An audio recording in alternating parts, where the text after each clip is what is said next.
Cooking की दुनिया में कुछ ही नाम ऐसे हैं जो गगन आनंद जितना सम्मान और विवाद दोनों पैदा करते हैं। आज हम एक ऐसे इंसान की कहानी में गोता लगा रहे हैं जो एक आर्टिस्ट है, एक बागी है और कुछ लोगों के लिए एक जीनियस भी। एक ऐसा शेफ जिसने नियम तोड़े, अपना सब कुछ खो दिया और फिर उसी राख से दोबारा खड़ा हो गया। बस ये एक लाइन गगन के पूरे फलसफे को बता देती है।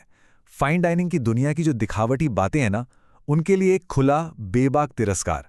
इस एक बयान के साथ गगन ने पूरे पाक कला जगत को चुनौती दे दी और जिसे वो ग्रीन वॉशिंग कहते हैं, मतलब सस्टेनेबिलिटी के नाम पर होने वाला पाखंड, उसे सबके सामने ला दिया।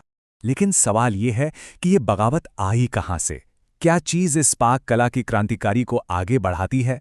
चलिए थोड़ा समय में पीछे चलते हैं और पता लगाते हैं। गगन ने अपना करियर ताज जैसे बड़े बड़े लग्जरी होटलों की चकाचौंध में शुरू तो किया, पर उन्हें जल्द ही एहसास हो गया कि ये दुनिया उनके लिए है ही नहीं। उन्होंने उस घुटन भरे माहौल को छोड़ने का फैसला किया, एक सेफ करियर को लात मारकर कलात्मक आज़ादी की एक ऐसी राह चुनी जिसका कोई ठिकाना नहीं था। ये सिर्फ खाना बनाना नहीं था, ये तो किचन में की जाने वाली एक तरह की कीमियागिरी थी। गगन ने क्या किया कि पारंपरिक भारतीय व्यंजनों को उठाया और उन्हें वैज्ञानिक सटीकता और कलात्मक अंदाज के साथ पूरी तरह से बदल दिया। ऐसी डिशेस बनाई जो स्वाद में जानी पहचानी लगती थीं, पर देखने और महसूस करने में बिल्कुल क्रांतिकारी थीं। तो जेब में कुछ खास नहीं था और दिल में बस एक सपना था। गगन ने एक ऐसा सफर शुरू किया जो उन्हें पाक कला की दुनिया के बिल्कुल टॉप पर ले जाने वाला था और फिर वहीं से नीचे भी गिराने वाला था। शुरुआती साल तो बस एक रचनात्मक तूफान जैसे थे। कोई फंडिंग नहीं थी, कोई साफ रास्ता नहीं था।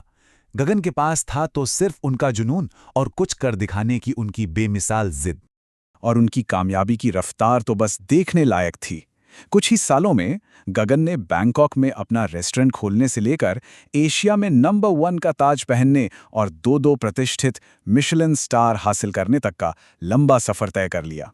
योगर्ट एक्सप्लोजन सिर्फ एक डिश नहीं थी, ये एक तरह का मिशन स्टेटमेंट था। सोचिए, दही का एक नाजुक सा गोला जो मुंह में जाते ही स्वाद के एक सिम्फनी में फट जाता है।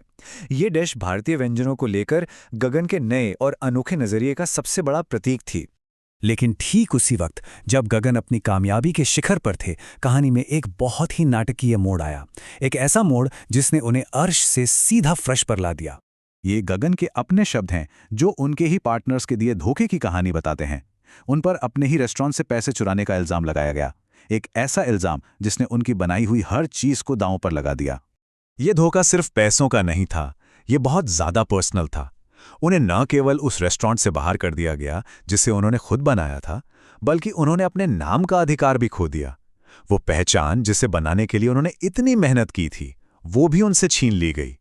कामयाबी की चोटी पर पहुंचने के बाद गगन के पास बचे थे सिर्फ $3000। ये छोटी सी रकम उस वक्त की उनकी मुश्किल हालत की कठोर हकीकत को दिखाती है। ऐसा लग रहा था मानो सब कुछ खत्म हो चुका था। लेकिन गगन आनंद की कहानी धोखे और निराशा पर खत्म नहीं होती।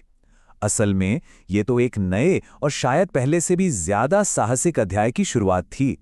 अपने जुनून और पक्के इरादे के दम पर गगन ने शानदार वापसी की।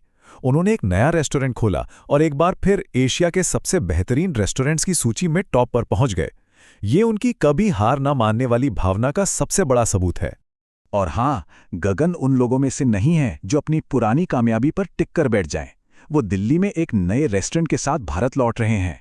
अपने डाइनिंग रूम में मोबाइल फोन पर पाबंदी लगाकर मौजूदा व्यवस्था को चुनौती दे रहे हैं और इंडस्ट्री के पाखंड के खिलाफ अपनी लड़ाई जारी रखे हुए हैं। जैसा कि वो खुद कहते हैं, उन्हें कोई पालतू नहीं बना सकता। आज के इस दौर में जहां हमारा ध्यान लगातार भटकता रहता है, शायद गगन का सबसे बड़ा इनोवेशन खाना ही नहीं है, बल्कि एक असली मानवीय जुड़ाव के लिए जगह बनाना है। ये एक ऐसा विचार है जो प्लेट से कहीं आगे जाता है और ये हमें खाने के भविष्य के बारे में सोचने पर मजबूर करता है।